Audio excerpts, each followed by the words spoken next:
I thought in today's Bite Size we'd take a look at disk caches and buffers. Memory banks, is that right? Disk drives are slow. I mean, they're faster now, especially with the advent of solid-state drives, but they're still slower than volatile RAM.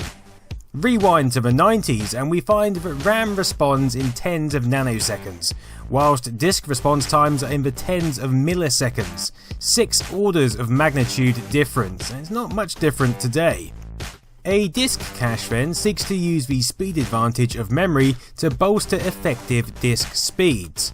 By the mid-90s, most drives incorporated at least 64K of cache on their controller boards, but even then this could be supplemented with interface cards carrying their own cache storage.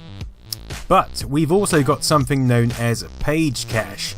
This is an area of main system RAM used by the operating system to also speed up disk access times. This is often why the term buffer is used to describe the disk cache, retaining the distinction. Page cache is often reused multiple times, whilst data in the disk buffer is often used only briefly, and often consists of pre-fetched data rather than data already in use.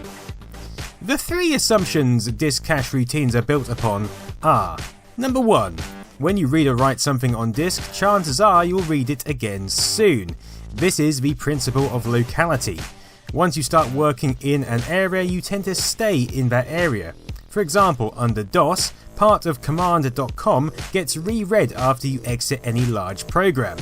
This is why you often get a flash of disk activity after exiting a DOS application.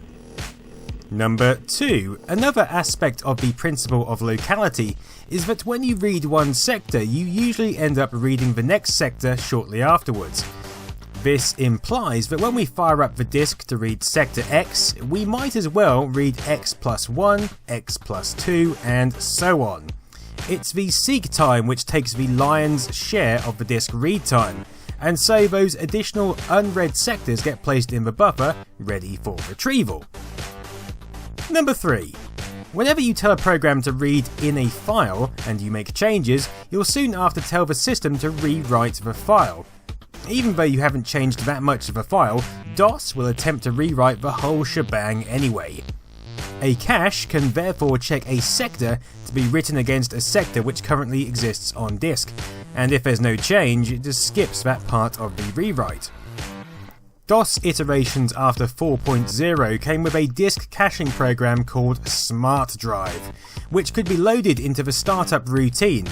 Windows 95 then brought in a program called vcache, which did exactly the same thing.